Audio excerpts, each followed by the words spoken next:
Today, I want to talk about my top 3 dividend growth stocks that I'm buying as much of as possible. Hey everybody, and welcome back to Dollars and Cents, helping you make sense of making dollars. Remember, if you enjoy the informational investing content on this channel, be sure to like and subscribe. With that, let's get right into it.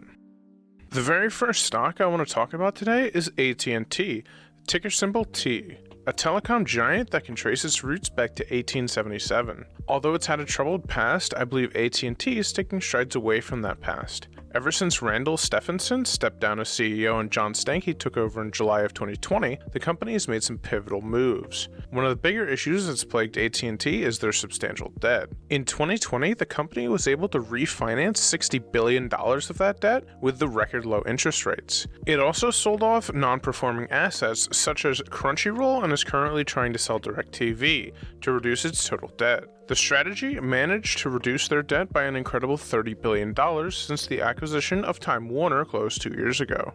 However, concerns arose when AT&T announced it wouldn't raise its dividend this past quarter. Yes, this news was unexpected, but in my opinion, it's a good move. Currently, its dividend payout ratio sits at a safe 45%, which is ideal. However, if AT&T doesn't raise its dividend this quarter, the company can use the cash that would have gone to dividends to instead pay off the debt remaining, ultimately setting AT&T on a better financial path. Another notable change AT&T has made is premiering its own streaming service, HBO Max. In the Q4 2020 earnings report, the company noted its subscribership swelled to over 41 million. While this pales in comparison to Disney Plus and Netflix, that number is impressive in its own right. To lure more customers to its platform, AT&T also announced that every movie released in theaters will also release same day on HBO Max, which could also be a step in the right direction. AT&T also beat estimates in its Q4 2020 earnings report, raking in a whopping $45.7 billion. The number is lower in comparison to the company's Q4 2019 earnings report, but it's still good for the telecom giant's overall progress. For the reasons I've listed before, I like this company. I'm super excited to see what AT&T will do in 2021.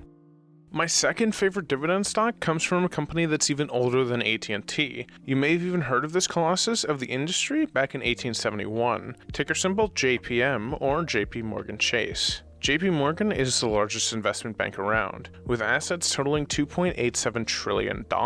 This amount puts the company $700 billion over Bank of America, which sits at second place for the largest investment bank. Looking at the Q4 2020 earnings report, JP Morgan Chase was one of the few major banks to beat estimates on both the earnings per share and revenue estimates. While banks like Wells Fargo resorted to cost cutting, JP Morgan instead blazes ahead. Led by CEO Jamie Dimon, this banking giant tried its hand at just about everything. It challenged fintech or financial technology companies such as Square and PayPal with its acquisition of WePay. It is internationally expanding by opening a digital bank in the UK in Q1 of 2021, and it even created its own digital currency built on blockchain technology called JPM Coin, designed to make international buying and selling easier. Yes, it's tried everything when it comes to money. Even with its innovative ventures into the tech space, JP Morgan still maintains what CEO Jamie Dimon refers to as a fortress balance sheet. What's this? Well, basically it's a quote-unquote unquestionably strong balance sheet, maintaining adequate cash reserves, a healthy debt-to-assets ratio, and a strong credit rating. This fortress balance sheet gives JP Morgan lots of flexibility, even in the latest economic downturn. In my portfolio, JPM is one of the best performers with its impressive dividend. Honestly, with all these factors in mind, JP Morgan makes for an all-around solid investment, even if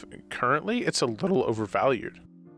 My final favorite dividend growth company is the Store Capital Corporation, ticker symbol STOR. Store Capital is a real estate investment trust, or REIT. Before I get into why I like this company, I just want to briefly explain what a real estate investment trust is. A real estate investment trust, or REIT as I will call it from now on, is a company that manages a portfolio of real estate. A REIT typically owns buildings that other companies can then rent. Most REITs trade on major stock exchanges like the New York Stock Exchange. REITs are the equivalent to rent collectors and are required to pay out a percentage of all the rent they collect to shareholders. In the case of Store Capital, it owns a bit of everything. You can see that here in this graph from its latest shareholder meeting, most of what they own is small retail stores, managing properties for Bass Pro Shops, AMC Theaters, Ashley's Furniture Home Store, and even Zips, the largest car wash operator in the US. Store Capital only operates the buildings where whether these companies are. They don't have stakes in the companies themselves. In general, most REITs were hit hard by the 2020 pandemic and lockdowns. While Store Capital also took a hit in losing some of its clients, it was able to navigate these lockdowns and loss of business fairly well. As a result, it's positioned to emerge as a strong REIT moving forward. One of the reasons I love Store Capital as an investment is because it's very open with both its plans and its operation. CEO Christopher Volk often writes CEO letters discussing the state of the company, and the letter he penned in March 2020 when the lockdown slammed promised hope for Store Capital. Volk wrote about how he believed that the company was still in a good position despite the economic downturn and business loss. We can look back now and see he was right. If you want to read the full letter, I've left a link in the description below. Store Capital is also one of the fastest growing REITs in both terms of capital appreciation and growing their dividend. Here we have a chart of some of the most popular REITs. The gray line is Store. The purple is Iron Mountain, a data-centered REIT. The green is Stag, a warehouse REIT.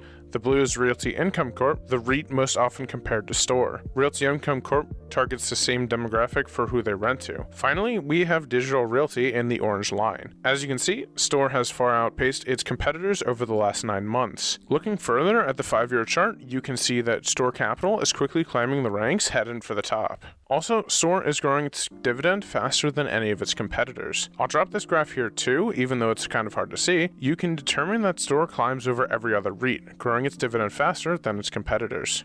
While Store is often compared to REITs like Realty Income Corp, I think the latter company has better fundamentals due to the fact that it's been around since 1969. Store Capital has only been in business since 2011, and may be a deterrent for investors who like to see companies with long track records of continuous growth. However, I think Store is well on its way to becoming a millionaire maker stock. Millionaire maker stocks are stocks that make investors millionaires, like its nickname implies. With Store Capital, I think that investors will look back in 30 years, kicking themselves, saying, "Man, I should have bought that way back. I'd be rolling in money now."